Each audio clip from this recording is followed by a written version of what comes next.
Hello and welcome to Commerce and Management Mantra. Our today's topic is SWOT analysis. What is SWOT analysis? SWOT analysis is a strategic planning technique used to help a person or organization to identify strength, weakness, opportunities and threat related to business competition और project planning. जब भी organisation को अपने business का objective define करना होता है या प्रोजेक्ट की प्लानिंग करनी होती है, ऑर्गेनाइजेशन को अपने स्ट्रेंथ, वीकनेस, अपॉर्चुनिटीज, थ्रेट के बारे में पता होना चाहिए, इसीलिए वो SWOT एनालिसिस करता है. So basically it is a strategy planning technique. इसीलिए बोला जाता है कि SWOT एनालिसिस एक स्ट्रैटेजिक प्लानिंग टेक्निक है जो कि इंडिविजुअल या ऑर्गेनाइजेशन की हेल्प करता है उसकी strength, weakness, opportunities, threat identify करने में, जिससे कि वो अपनी बेटर प्लानिंग या प्रोजेक्ट प्लानिंग कर सके. It is intended to specify the objectives of business venture or project and identify internal and external factors that are favorable and unfavorable for business objectives. ये इसका मेन एम होता है अपने projects के लिए अपने ऑब्जेक्टिव को स्पेसिफाई करें और अपने एक्सटर्नल और इंटरनल एनवायरनमेंट को अच्छे से स्कैन करें, जो कि हमारे लिए फेवरेबल भी हो सकते हैं, अनफेवरेबल भी हो सकते हैं. हमको आइडेंटिफाई करने हैं कौन कौन से एक्सटर्नल फैक्टर्स हमारे लिए फेवरेबल हैं, कौन कौन से अनफेवरेबल हैं हमारे ऑब्जेक्टिव को अचीव करने के लिए. This is SWOT matrix. SWOT is an acronym use for this analysis and here S stands for strength, W stand for weakness, O stands for opportunity and T stands for threat. Strength refers to characteristics of a business which give it advantage over its competitors. ये business की एक characteristics होती है जो कि हमें competitors से अलग बनाती है. जो एडवांटेज आपके पास है और कंपटीटर के पास नहीं है, that is your strength. Okay. What is weakness? Characteristics of business which make it disadvantageous related to our competitor. ऐसी चीजें जो ऐसी कैरेक्टरिस्टिक्स जो हमारे लिए वो डिसएडवांटेज क्रिएट कर रही है. चीज ऐसा है जो हमारे कंपटीटर के पास है और हमारे पास नहीं है, that is our weakness. That is our, suppose our competitor have good human resource and we have not, so it is weakness of our company. Next one is opportunity. Elements in a company's external environment that allow it to formulate and implement strategies to increase profitability. ये ऐसे element होते हैं जो external environment में होते हैं और ये यूज किए जाते हैं स्ट्रेटजी फॉर्मुलेशन के टाइम पे, जिससे कि हमारी प्रॉफिटेबिलिटी बढ़ सके. हमें अपने इन्वायरमेंट की अपॉर्चुनिटीज को ग्रैब करना है जिससे कि हम उसका फ्रूटफुल रिजल्ट ले सकें. थ्रेट्स क्या होते हैं? ये अगेन एक्सटर्नल इन्वायरमेंट में होते हैं और ये हमारे बिजनेस के इंटीग्रिटी और प्रॉफिटेबिलिटी को खत्म कर सकते हैं. इट मीन्स ये ऐसे अपॉर्चुनिटीज होते हैं जो हमारे कंपटीटर्स ने लिया है बट हमने नहीं लिया है. So we basically leave this opportunity for some reason that becomes threat for a company. Let's understand SWOT in more detail. S, strength. What is strength of a company? Things your company do well. ऐसी चीजें जो आपकी company अच्छा करती हैं.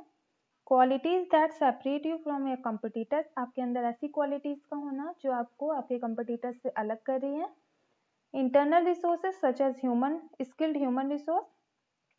अगर आपके पास human resource अच्छे हैं, स्किल्ड हैं, वेल क्वालिफाइड है, that will also create strength for your company.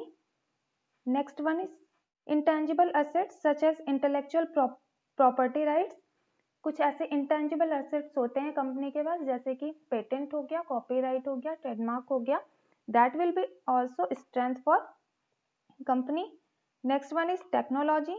हमारी कंपनी के पास अगर लेटेस्ट टेक्नोलॉजी है, न्यू टेक्नोलॉजी है, अमेंडेड टेक्नोलॉजी है, that will also be a part of strength. Next one is good management team. अगर company की management team बढ़िया है, इफिशियंटली वर्क कर रही है, that will B strength for a company. Next weakness. Things your competitors do better than yours. ऐसी चीजें जो आपके कंपटीटर आपसे अच्छा परफॉर्म कर रहे हैं. Things where your company lacks. ऐसी चीजें जहाँ पे आपकी कंपनी लैक कर रही है, किसी भी रीजन से आपसे कंपटीटर से पीछे है. Resource limitation.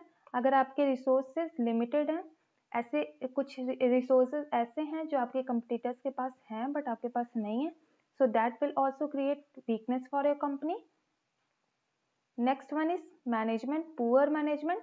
अगर मैनेजमेंट बढ़िया है that will create strength for your company, whereas अगर मैनेजमेंट पुअर है, अच्छी क्वालिटी का नहीं है, इफिशियंट नहीं है, that will be weakness for your company. Opportunities arise due to new government policies. अगर गवर्नमेंट ने कोई नई पॉलिसी बनाई है that will create opportunity for your company. New competitors, few competitors in your area. अगर आपने ऐसे एरिया को चूज किया या आपकी ऐसे इंडस्ट्री है, ऐसे एरिया है जहाँ के आपके कंपटीटर्स बहुत लिमिटेड हैं, जैसे कि अगर हम जॉनसन बेबी प्रोडक्ट्स की बात करते हैं, वहाँ पे ऑलमोस्ट बहुत लिमिटेड चॉइस हैं, और इसलिए भी हैं बिकॉज जॉनसन ने मोनोपोली क्रिएट की हुई है। So very few competitors in your area, वहाँ पे बहुत कम कंपटीटर्स हैं। Emerging need of your product and service. अगर हमारे प्रोडक्ट या सर्विसेज की नीड बढ़ रही है that will B opportunity for your company. Next one is press media coverage for your company. Press media coverage अगर आपकी कंपनी का अच्छा है, अगर मीडिया आपकी कंपनी के पॉजिटिव साइड को कवर कर रही है that means it's opportunity for you. But अगर यही मीडिया हमारे लिए हमारे नेगेटिव एस्पेक्ट्स को कवर कर रही है that will create threat for your company. Then threat will also include emerging competitors. अगर कंपटीटर्स डे बाय डे बढ़ रहे हैं that will be threat. Unfavourable government policies, government ने ऐसी पॉलिसीज बना दी जो हमारे फेवर में नहीं है that will be threat. Unfavourable market condition, market के कंडीशंस ऐसे हैं जो हमें फेवर नहीं कर रहे हैं that will again threat. Changing customers choice and attitude towards your product. Customer का एटीट्यूड या उनके चॉइसेस हमारे प्रोडक्ट के लिए चेंज हो रही हैं, उनकी बाइंग फ्रीक्वेंसी कम हो रही है, so that will again threat for a company. Advantage of doing SWOT, हम सॉर्ट एनालिसिस करते क्यों हैं? SWOT analysis help in strategic planning in following manner. It is source of information for strategic planning. ये information का source है क्योंकि here information means strength, weakness, opportunities and threat, इन सारे के बारे में इंफॉर्मेशन हमको देता है। बिल्ड ऑर्गेनाइजेशन स्ट्रेंथ, ऑर्गेनाइजेशन के स्ट्रेंथ को बढ़ाने में हेल्प करता है, वीकनेस को कम करने में हेल्प करता है, अपॉर्चुनिटीज को ग्रैब करने में हेल्प करता है, अपने थ्रेट्स को मिनिमाइज करने में या ओवरकम करने में हेल्प करता है। हमने सॉर्ट एनालिसिस में देखा S stands for strength, W stands for weakness, O stands for opportunity, T stands for threat। हमको स्ट्रेंथ को बढ़ाना है वीकनेस को ओवरकम करके। अगर हम अपनी वीकनेस घटाते हैं हमारा स्ट्रेंथ बढ़ेगा, अगर हम अपने थ्रेट को कम करते हैं that will create opportunity for us. So here basically strength and this weakness is internal term, ये दोनों इंटरनल इन्वायरमेंट पे डिपेंड करते हैं, जबकि अपॉर्चुनिटीज और थ्रेट जो है ये एक्सटर्नल इन्वायरमेंट के एक्सटेंट्स हैं, इस पे कंपनी का कोई कंट्रोल नहीं है, और इंटरनल वाले मतलब स्ट्रेंथ और वीकनेस पे कंट्रोल है। It helps in identifying core competencies of the firm. Firms को कॉम्पिटेंसी किसी कॉम्पिटिटिव एडवांटेज गेन करने में इसकी हेल्प करता है। It helps in setting objective for strategic planning. Strategic planning के लिए अगर हमको ऑब्जेक्टिव फॉर्म करना है एज एन ऑर्गेनाइजेशन तो हम सॉर्ट एनालिसिस करते हैं। It helps in knowing past, present and future so that by using past and current data, future plans can be chalked out। ये हेल्प करता है जिसकी हम अपने पास्ट और प्रेजेंट और फ्यूचर को देख सकें, उसको जांच सकें, and on the basis of past के कुछ डेटा लेके, करंट के डेटा लेके हमको फ्यूचर की परफॉर्मेंस को प्रिडिक्ट करना है और उनको कैसे मैक्सिमाइज कर सकते हैं, कैसे हम अपने फ्यूचर के ग्रोथ को बढ़ा सकते हैं, फ्यूचर की प्रॉफिटेबिलिटी को बढ़ा सकते हैं, उस पर वर्क करना है। This is the main M, this is the basic advantage of doing SWOT analysis। Not only business, even individuals should do SWOT analysis about their strength, weakness, opportunities and threat। That's all for today. Thank you for watching. Have a good day ahead.